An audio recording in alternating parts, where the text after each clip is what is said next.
go. Finley getting to go first with his Bestial deck. I find it quite funny, Marcello, you mentioned, you know, just the XYZs this time was quite one-dimensional, but on the other hand, within the last Christian, we had a full Synchro extra deck, and now we have a full XYZ, whereas we have probably a pretty much full Link extra deck from Finley, I'd guess, with his Malice deck. Yep. And yeah, we see a pretty strong start here. Malice being still the most represented deck this weekend, as we saw from the meta breakdown. Let's see if they can conversion into still being the most represented in Top Cut tomorrow. Yeah, this is a pretty premium start from Finley here, getting to banish the Dormouse, draw 2. He's got all 3 Malice monsters on the field, and he's got 5 cards still in his hand, which is absolutely incredible. Yeah, what I saw from Finley, and looking at Lochlann's deck lists, he's playing... I don't think he's playing any Nibiru. No, he's not. So he's just sitting on Ash Blossom, and I mean, he has Impulse, which I haven't seen in Impermanence, but it looks like there's no response yet. So yeah, maybe we will see Finley just combo off here, and I think it's looking very promising for him. And now going for the Red Ransom. Yeah, he seems to be enjoying himself here. It can be very difficult to interrupt the Malice deck because it's such an effective Link strategy. If you negate the effects of these Cyburst monsters, often they can just be used as Link materials anyway, and you can just kind of carry on playing. Almost feels like cards like Infinite Impermanence and such don't really have as much effect as they do on other strategies. Yeah, especially when they access the trap cards. There is also, you know, a bit of a mind game, as in this case, in which of the Malice trap cards is set. So it can be quite tough to interrupt for sure. Yeah, it's quite novel. You can just like set one of your cards. Yeah. You set your Infinite Impermanence before you start playing, and you make your opponent have to think once or twice before interrupting any of your Malice effects. Here comes the Chessie Cat. That's all 3 Malice monsters. It's quite a nice thing. I mean, you have to pay life points, which is obviously you'd rather not, but it's quite nice when you're playing sometimes when you struggle to keep track of all your once per turn effects. You can just look at the life point pad and see, oh, I've paid 900 so far, so I must have used all 3 of my Malice effects already. Here comes back the Red Ransom. Yeah, okay. I was a bit confused because we had 2 different banishments, but now... Yeah, Malice do so much banishing. They need an extra zone, yeah. Oh, I saw that. Did you see a Dimension Shifter on the bottom of Finley's deck? He's playing 3 on the... Makes sense. I mean, might as well take full advantage of the card when your deck can allow it. I think it takes away a lot of the, you know, diversity as well. Like when you walk into a 2500 tournament, you can expect, especially in day 1, to play against a lot of strategies, and a card like Shifter in the main deck makes so much sense. Yeah, it's really interesting. It's almost like not the most popular card in Malice, which is strange considering like most decks that can afford to run Shifter normally just go ahead and run Shifter. But I think a lot of players kind of opting to say like, my deck's powerful enough, I'll side deck Shifter if I need it, but I just don't need it in the main deck. I can just play anyway. This is great. He's, I think, on 5 cards in hand still, so unbelievable stuff. Here comes the Boa. I'm interested at why the Griffin got summoned. Oh, just so you can summon it back. Yeah. Okay. And you need to summon it in the main monster zone for it to be extremely effective, and yeah, this is great. So you don't give your opponent an extra monster zone. And that is quite relevant because, as we've mentioned, we have a full XYZ deck, not even a Link. So it's going to be tough to play around that Griffin. What an opener. I don't think Finley, the only thing that maybe Finley is missing is having something in his hand, because I think he's sitting on 3 field spells. Oh, yeah. Yeah. But that's enough. Unfortunately, Wow. Bit of an underwhelming start here by Lochlann, who decides to do something that we mention from time to time, which is just keep your information. Don't reveal to your opponent what you're on. I gotta say, this strategy is a little bit less effective when you play a deck that your opponent probably has no idea what the strategy is about. But I guess, give him even less information. And unfortunately, Game 1 goes swiftly to the Malice deck that does what it's supposed to be doing, going first. And yeah, here we can see some of the matchups. I see in the distance some famous players sitting at the table. What do we think? I guess we have pretty much all the knowledge. So those Artifact Lancia, which are pretty much in everybody's deck, are gonna come in. And now that is gonna shift a bit, you know, the matchup. Yeah, for sure. Artifact Lanciers. But on the other hand, I guess if there's Dimension Shifters in the main deck, they're probably just going to stay in the main deck on the side of Malice. I honestly have no idea how effective they are against the Shark deck. I feel like it's not too graveyard heavy as compared to some other decks. I think it kind of summons materials from the deck to be used for its XYZ, so not too much of an issue, but I might be completely wrong. You never know. Well, yeah, we'll soon find out, Tom. But also, like, if you're Finley, you just, you know, said something, or... Honestly, I mean, it looks as if he did, but if I look at his side deck, I would be totally okay with not siding, given that we have also seen that he's main decking those Fuvalos, so you can expect to go second. I guess Book of Eclipse is a card that against most decks can be okay, but I would probably not even side deck. Yeah, I wouldn't mind, to be fair. Yeah, I mean, it still has Bestials as well, so it's... I mean, yeah, I guess the only thing you could consider maybe is the crossouts +1 Lancia, because you know pretty much any deck of the format is going to bring those in, and maybe you need those even going second, so maybe that makes sense. But I wouldn't know what to take out without not knowing, but I think our players are pretty much done with their side decks, which means we can jump back into action.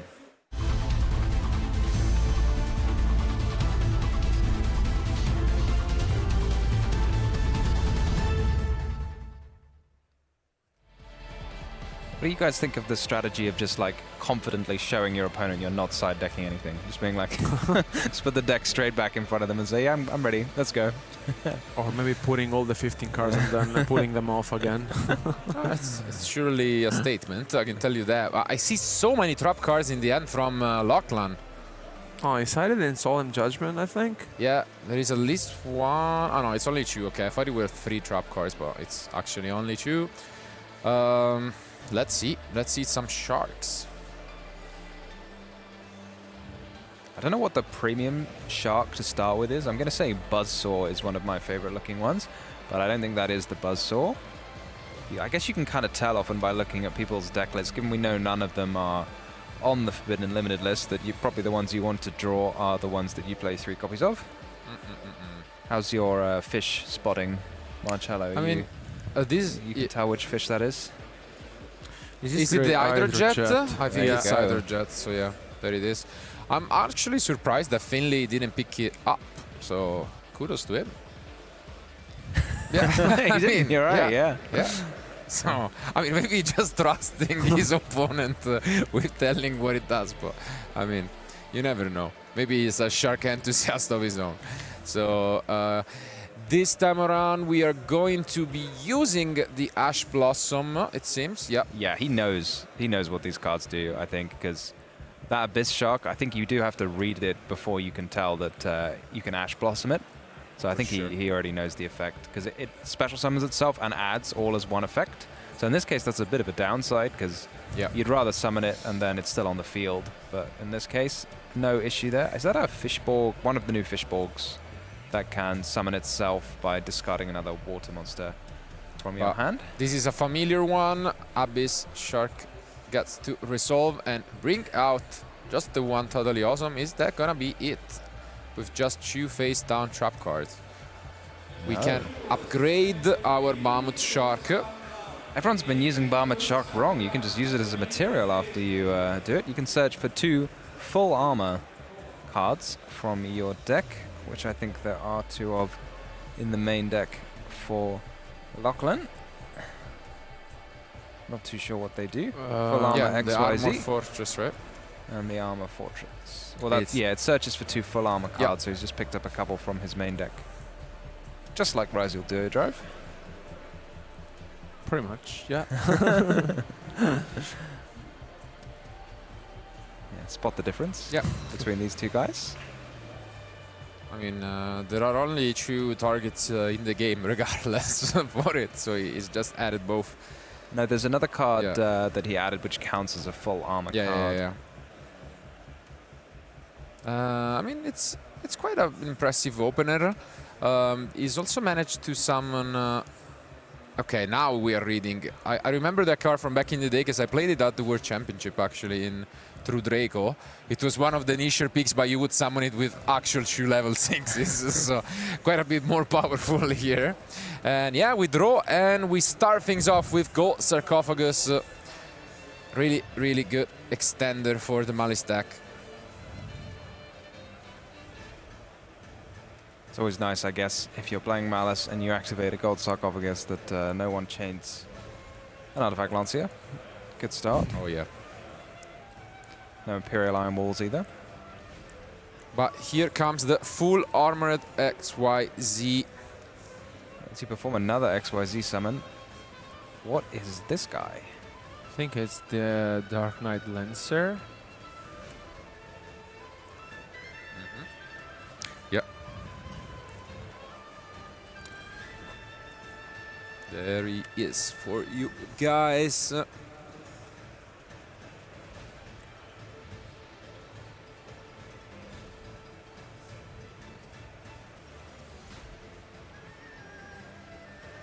And here, by the way, the chassis card is good because he actually... Oh, okay, but never mind. There's the Impulse.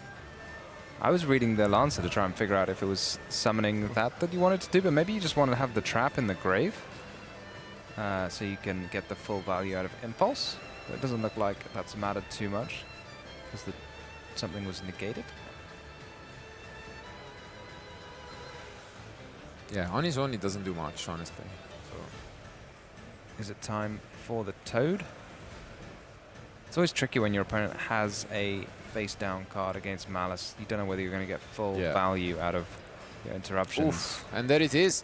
Solemn Judgment straight out of the side deck. Yeah, a very handy card here. Just not playing with the traps at all. We're just discussing, you know, does it matter? You know, when do you want to interrupt? But here, it doesn't matter when you have the Judgment. Your opponent can't chain to it. Yeah. But the downside is, I guess, the effect has not been used yet of that Malice monster. So if you banish it with your Malice and Underground field spell, well, then you can use it again. But what is this full armored XYZ going to do? Looks like he's equipping a Bahamut Shark to his full armored Lancer. And this allows you to activate the effect of the Lancer as well. Oh, when something's equipped to it, what does it do? Ooh, he's just taking control of Finley's monster. Cool. I'm gonna show you guys once more, but yeah, essentially you can attach a monster your opponent controls to it. Nice. So yeah, cheeky nice interaction, and we still have the Totally Awesome available. So definitely unusual, but seems like it's being effective. He wants it. Of course. What's it going to do with the Malice and Underground? I suppose you don't want your opponent to have any Malice cards in the graveyard that don't need to be there.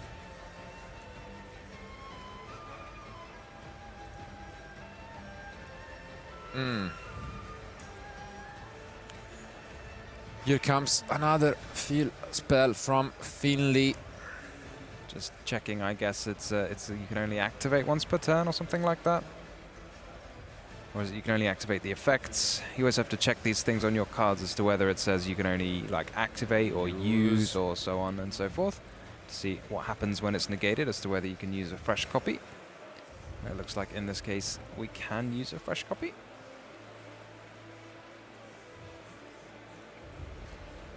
And despite all these interruptions from Lochlann, is there going to be enough gas for Finley to push through? Yeah, because he also obviously paid the 4,000 life points for that judgment, so if he's not able to stop him completely, it's rough. So what's been used in terms of Malice effects? I guess all three, given the life points for Finley. Yeah, he used the Dormouse, White Rabbit. Chassis Cat, I think, is missing. That was what I thought, but the life points would indicate that he has used it, but maybe I missed that.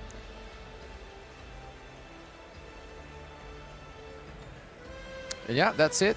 So unfortunately not quite enough to push. So he passes play back to Lochlann, who has recovered the shark back from the graveyard with the Totally Awesome, and now gets a chance to use it again. The Abyss Shark that couldn't resolve last turn, now does, and it's really, really strong here. Yeah, get to summon and add. This is a very, very powerful card if you're playing your shark deck. It looks like he's hovering over a Buzzsaw shark. Just gonna get him access to a big bunch of free sharks. And I was having a peek at the extra deck earlier of Lochlann. It looks like there's some very powerful options for inflicting an awful lot of damage very, very fast with the Shark Drake from the extra deck. Can attack multiple times, deal piercing damage, and so on.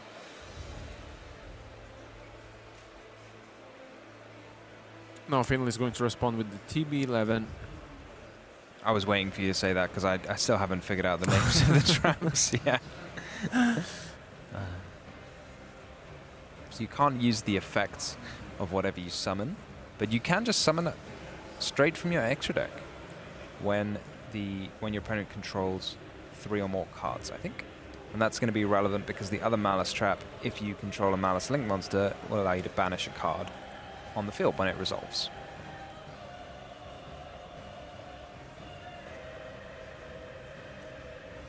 So I wonder if that's the plan right now.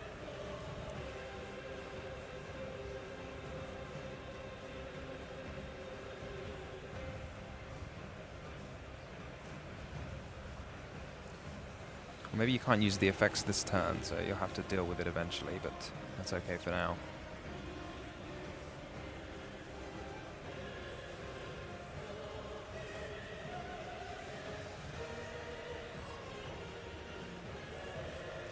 We don't know Finley's last card, right? The set card, I guess. I think it's one of the other Malice traps. It is. Yeah. It was searched, yeah.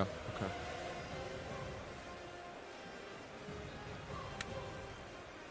I don't want to try and make up the name. I think I'll get it wrong. It's one of them. 2 letters and 2 numbers.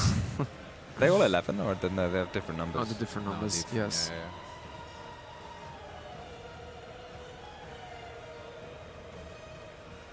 Lochlann having a think, but finally commits to next YZ summon. What is it gonna be? Was that the Stealth Kraken? Yeah, it's one of the best cards. Yeah, it's one of these, like, again, you have to summon it with 2 waters, but turns the whole field into waters, Yeah. and then you can detach a material to pop a water monster on the field and inflict damage to your opponent equal to its attack, I want to say. So it's a pretty powerful effect, quite reminiscent of Volcasaurus. But I think Volcasaurus got an upgrade. I didn't know it needed an upgrade, but, you know, I think you can still attack. I think it has an extra effect when it's destroyed. I mean, and often the relevant effect can have, you know, this very annoying benefit of shutting down plays by turning them into water. So against some decks, it's really, really annoying.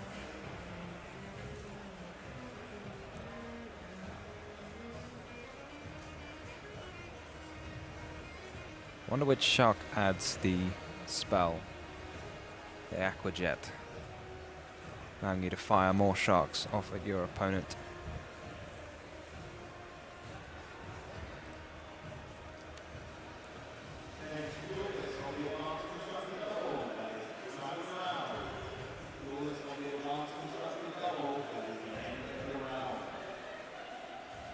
Is it a quick effect to destroy with the Stealth Kraken, or is it spell speed 1? It should be quick. It's quick. Yeah. Wow. It's very powerful. It's really good. You could respond by destroying the Link And monster. finally, yeah, the Malice Trap card is used. Yeah, it was about to immediately chain it, but might as well have a little read first. Yeah, all of the Malice traps care about whether there is a Link on the field at resolution rather than when you activate it. But that looks like it's going to be enough for Finley. Yes. returns the favor, and Lochlann and his Shark deck are able to put their names on the scoreboard as well.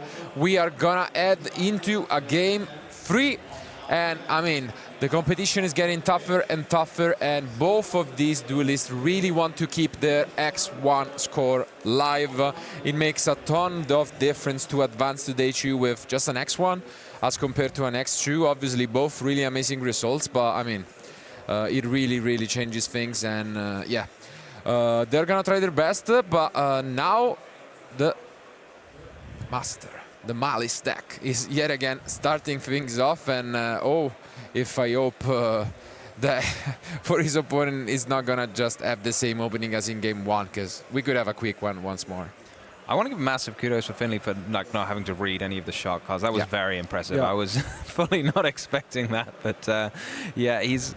Well, there is obviously the Lancia, which is a big difference, so if Lochlann can draw one of those, but I think I saw from Finley siding in 3 crossout designators to deal with those Lancias, so a little bit of back and forth. What do you think? Is there anything else that looks promising to come into the side decks? Yeah, also like Solemn Strikes, to be fair, especially because, I mean, as you mentioned, he's familiar with the deck, which I think surprised us, like, because most of the times when we saw a deck like this, it can happen that maybe you're not prepared to play against such a deck.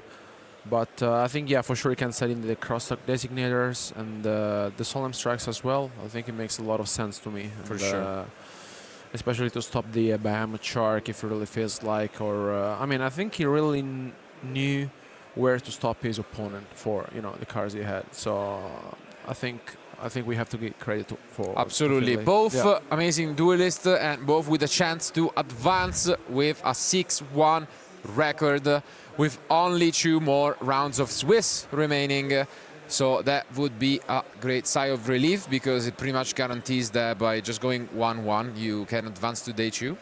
But only one of them can advance, so let's find out who it is going to be. Who is going to be the winner of round 7? Let's go to the table.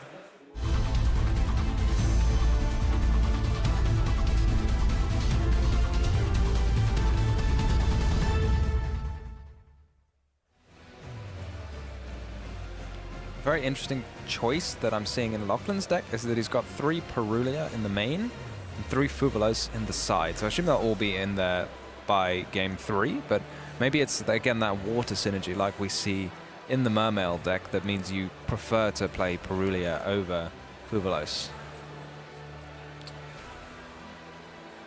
Here we are. Because you can also XYZ with it. Exactly. Yeah. You can summon your Abyss Shark. It's an aqua, right? The Perulia, not a fish. I see a shifter.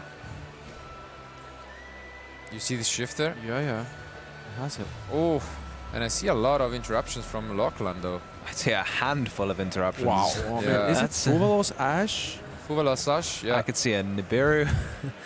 Yeah, a little bit of everything. Fortunately, the call by the grave is there, but I doubt he's gonna be able to use it on the shifter, because most likely we're gonna see it this turn, but you never know.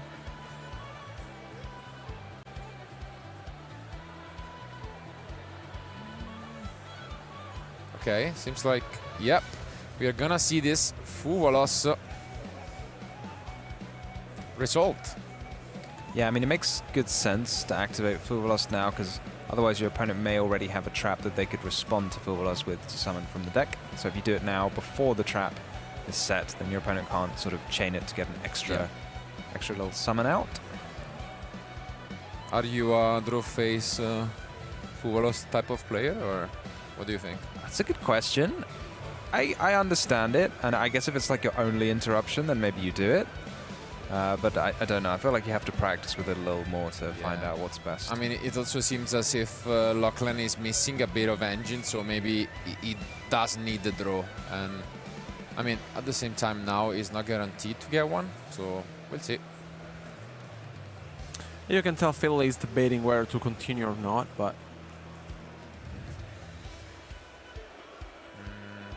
What just happened? Yeah. I think he thought he'd activated Shifter, and went to banish it. This is okay.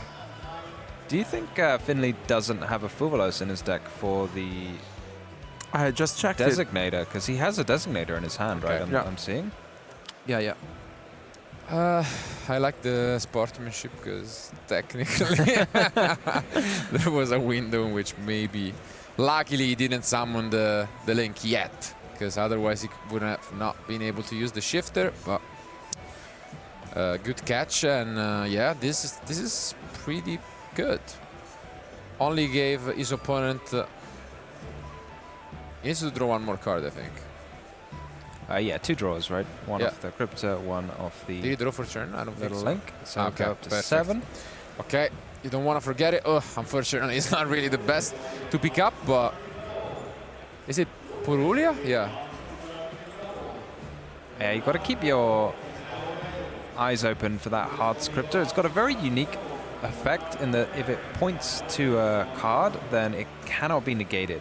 And that's a line of text that's in brackets rather than part of the effect. So it's a very strange card in that if you negate, like a lot of cards like this, if you negate the whole effect, then that line of text saying it can't be negated goes away. But in this case, it does not go away. So if Finley was able to summon something to one of the link arrows, then Heart Scripter would still be able to banish, even though it's already been like negated, which is a very, very unique interaction, I'd say. So you've got to watch out for that. Want to try this out, Tom? Which number is it? Oh, I'm not going to try. CP11? It's the I think it's the 06. I'm sorry, Tom. No, I tried. I'm sorry. Yeah, it just chains it on the impermanence and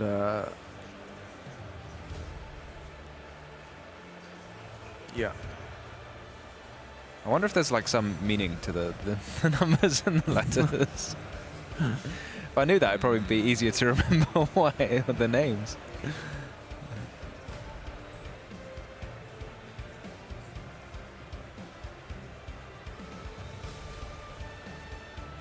Maybe Finley's talking about that exact interaction now, that he can use the hard scripter.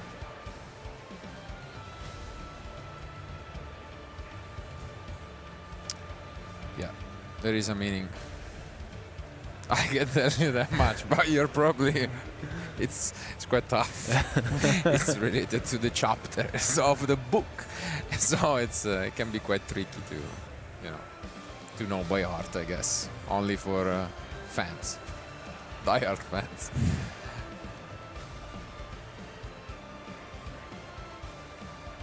So what has Lochlann got to show for himself this turn? Fortunately, assuming he went to the main phase, that would make the Infinite Impermanence live. So he'll be able to activate it.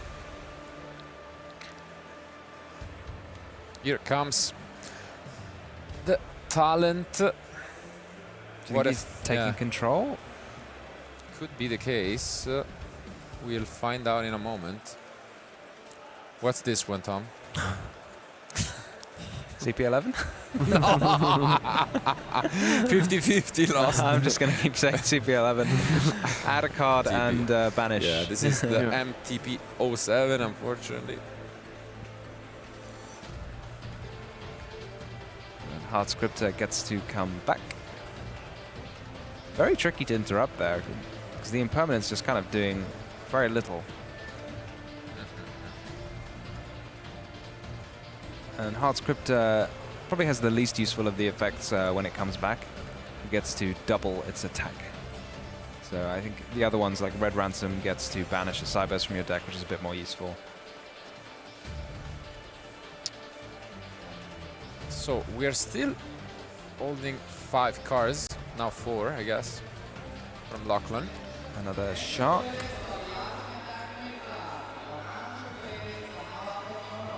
A lot of the Sharks seem to be able to treat themselves as different levels, so maybe you can still make use of that Malice monster as a level 3 to make an interesting XYZ. Surfacing Big Jaws, that one. If you're looking for it, Marcello. If you've activated a spell, I think you can special summon it.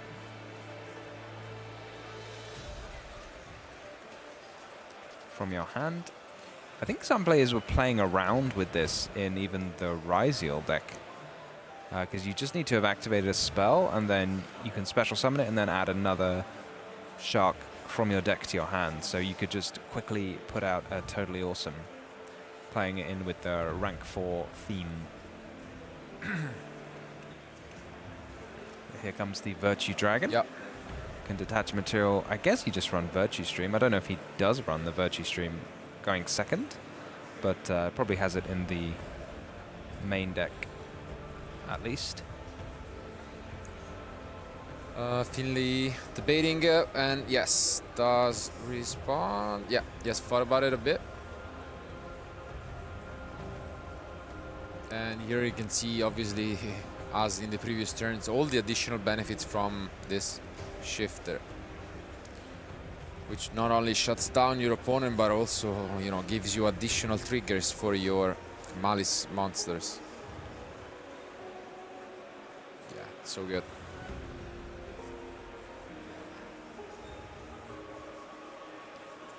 Lochlann's still got a lot of cards, but I think the shifter just put in so much work. Yeah, because unfortunately, I think he's holding Purulia and Ash, probably, something like that. So only half of the end is relevant at the moment. Yeah, he's still got 5 cards. Yeah, Yeah. 3 more outside. Ash Cold Purulia, right? And Yeah. 2 other cards. Yeah. Oh, here comes Buzzsaw Shark, which is very powerful. You can special summon a shark from your deck. Those are the 2 of the best cards to have. Indeed. Dominus Impulse. So it should stay in the hand. No traps in the grave because of the shifter. Pretty sure. There's no traps in the grave. Yeah. Very kind to remind Exactly, him. yeah. Good sportsmanship again from Finley, returning the favor, probably. Does he have a way to extend this?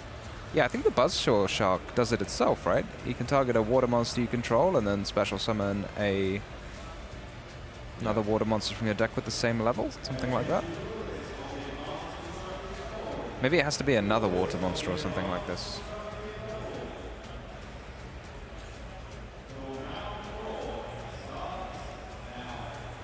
And yeah, this Abyss Shark remaining in the end is actually quite crucial, because we needed a card to get the extender of the fishboard.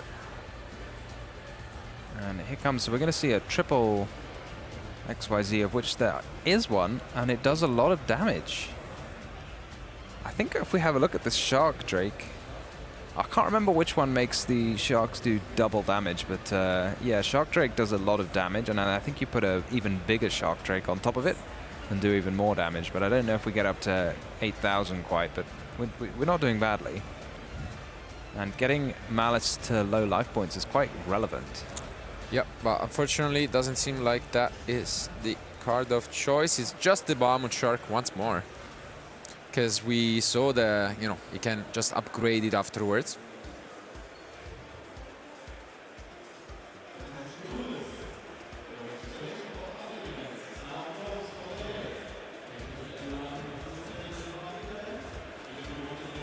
Yeah, Here comes the Toad. here comes Totally Awesome, and then we are going to upgrade the Bahamut Shark just like we did previously in game 2. This is a very impressive showing. He's pushed through the shifter and a bunch of Malice interruptions. Yeah, and now we get the armor cards. This is great if you think about it, right? I mean, he's navigating through this quite impressively, and yeah, he's going to resolve once again the Armor Fortress, and I mean, I'm impressed. Yeah. What can we do to deal with the Heart Scripter? Let's have a look. I'm wondering what the equip spell offers.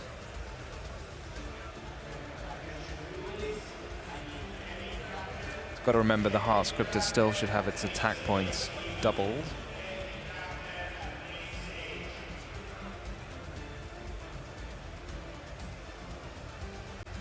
Oh, it's just when something gets equipped right, you can attach something to it, so you just attach the Heart Scripter. Yeah. So many free XYZ monsters coming out, just like Zodiac. Yeah. How many has he put on top? So that Bahamut Shark summoned a second one, and then he's put 3 on top of the Bahamut Shark. So with just 2 rank 4s, you get quite a lot of bang for your buck. Pretty wild, but yeah. Lancer is back online, and let's see. You just activate the equip, and then just like in the last game, if something becomes equipped, you can just take one of your opponent's monsters and attach it. This is looking fantastic from Lochlann, showing us that the deck can push going second as well. Yeah, it's so much damage. Did that just attack twice? Oh, really? I don't know, it looked like it. He kind of motioned like he was attacking twice. I don't know how.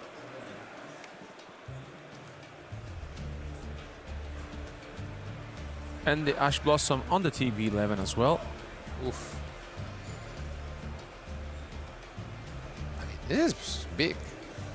Like, we pushed so much damage, we still have the Totally Awesome and possibly can interrupt. Yeah, I mean, because Shifter is gone, so next turn we have Armored XYZ, and we can just do the same thing, attaching one of our opponent monster, possibly, right?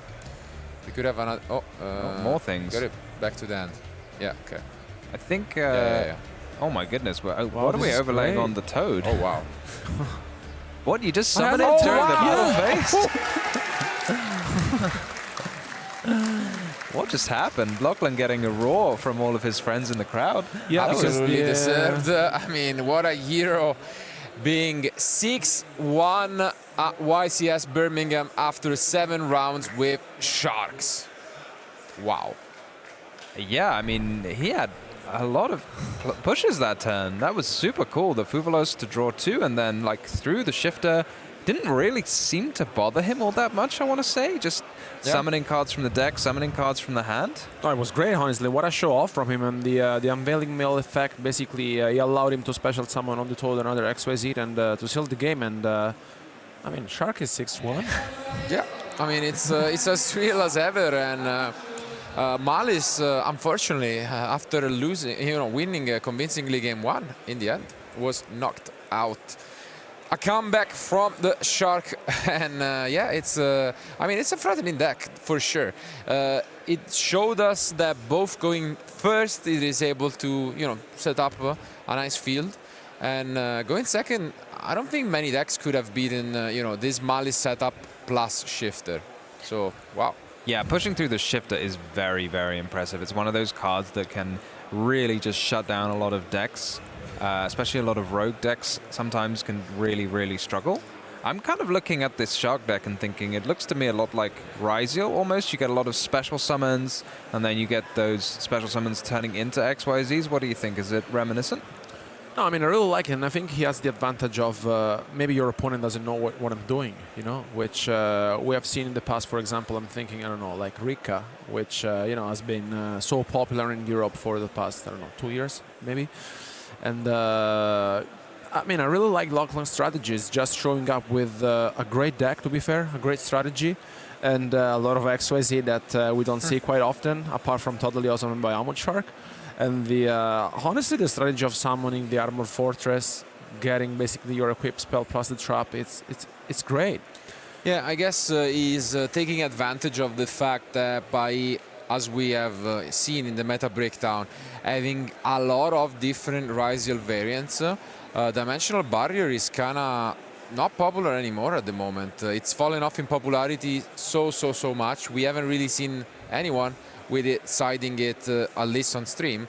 And you can tell why maybe he has been keeping this Shark deck, waiting for the moment in which Barrier was not that popular. And this might be it. I guess, just swiftly swimming through his competition. I'm just very upset that there was no 7-colored fish. I know. We saw the whole 3 games and not one 7-colored fish, which he does have a copy of to use with the brand new Primite cards, which does seem quite a powerful thing to do, but he's not running a full suite. He's just running a couple of each and then 1 copy of the 7-colored fish to to use with them. So interesting to get his thoughts on that if we get the opportunity. But what do you think? Do you like the new Primate cards? No, I mean, I think they're really good, and especially like piloted this way. And I mean, you're still bringing a deck which is good, but on the other hand, it's like a surprise. You know what I mean? So you're showing out a YCS and like with a 6-1 record. And honestly, I don't want to be the players facing up Lochlann next, to be fair, because you know, if you have no idea what the deck does, now you better do it, because.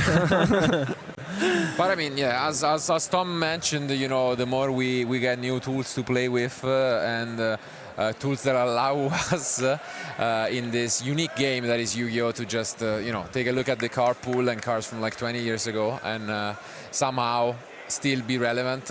Alberto mentioned Rika, and we all know the little normal monster, what he could do.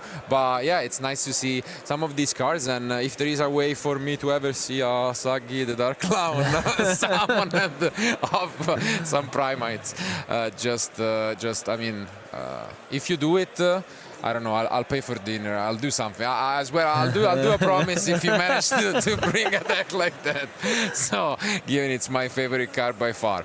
But without further ado, there is still much in store for this round, because as a reminder, as we have been doing it throughout all day, we will have a nice quarter century Stampede reveal. But before we do that, we obviously want to hear it from Lochlann, the hero, and his shark deck. So we absolutely want to hear it from him, and Basti is there to interview him.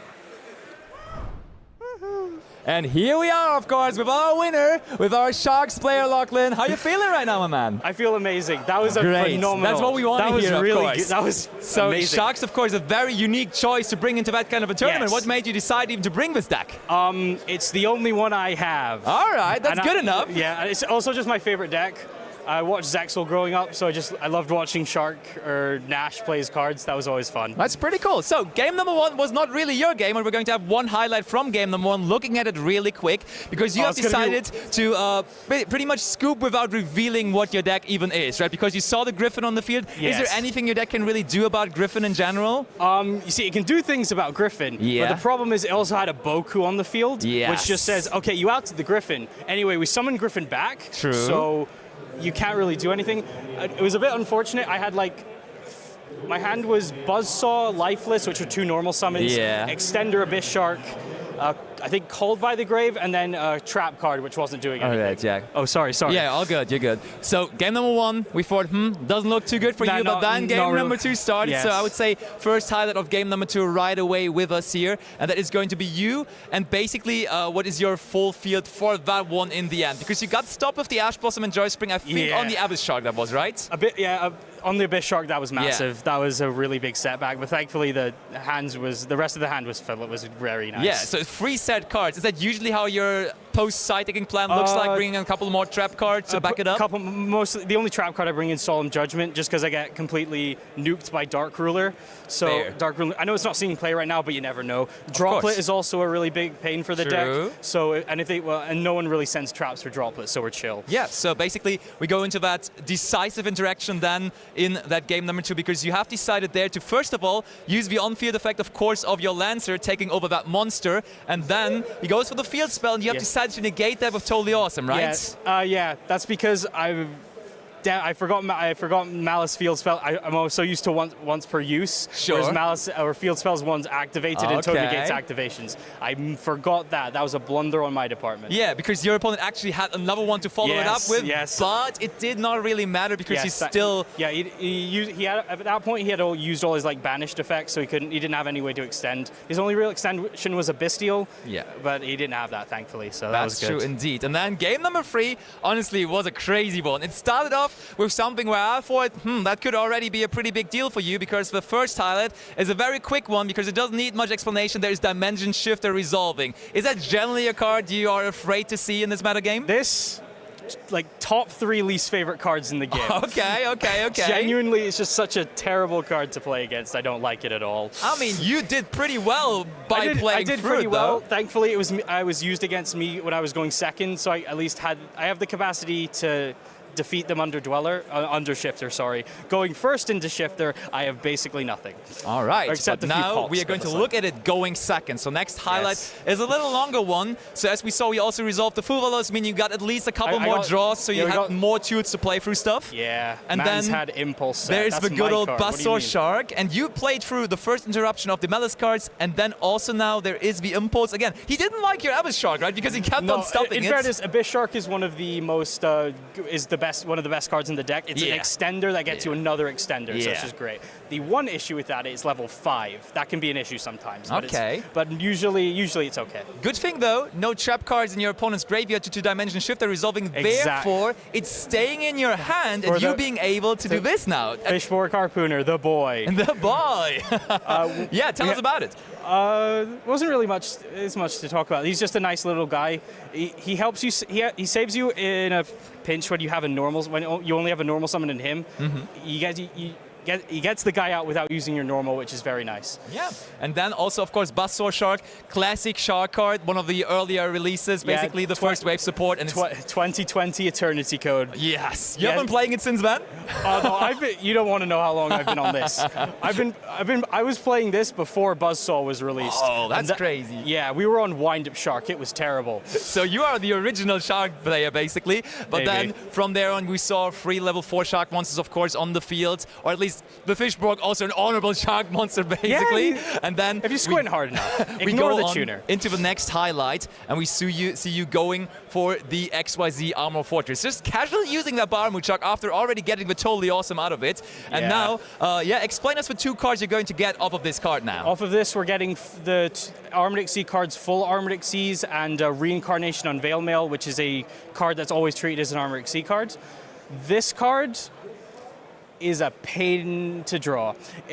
Draw without searching it off of this. Yeah. But in this situation, it's really nice because I can make Dark Knight Lancer to attach the thing and then just go for game, because it allows you to Exceed summon in battle phase. My one fear there was he had Nibiru, because if he had Nibiru there, I was completely cooked. Oh, because you couldn't use Vitoli Awesome for attacking or Exceed summoning with it, right? Not that. Well, that I couldn't use Toad's negation effect since it has Descended Aqua from hand or field to grave. Because of the dimension shifter. Yeah, because of shifter. True. Toad was just purely a beater there. And it worked out because Toad. we're heading into the battle phase. Yes. Last highlight of that match. And honestly, our viewers, but also your opponent, I think, were equally surprised by now using the effect of your Reincarnation Unveiling Mail. He's reading it long and carefully, and then we're going to see secret effect. Usually, it's just a discard material for full Utopic Grey Lancer. Yeah. But it comes up from time to time, which is really funny. And there we go, using the effect. And what are you summoning out there? Utopic Grey Lancer, baby. Utopic Grey Lancer, baby, being the decisive card in this match. We see the handshake. We see you winning. We see you with an X1 record with your Shark deck. What is there to expect more from you for the rest of the tournament? Me trying my best to win. That's all we can really hope for. I think the entire Shark community is rooting for you. Everyone at home is basically with you, trying to go all the way here with the Shark deck. Impressive record already so far. So thank you so much for being on the feature and for the interview here. Thank you very much. very much. And we're going to give it over to Ad and the casters for another reveal.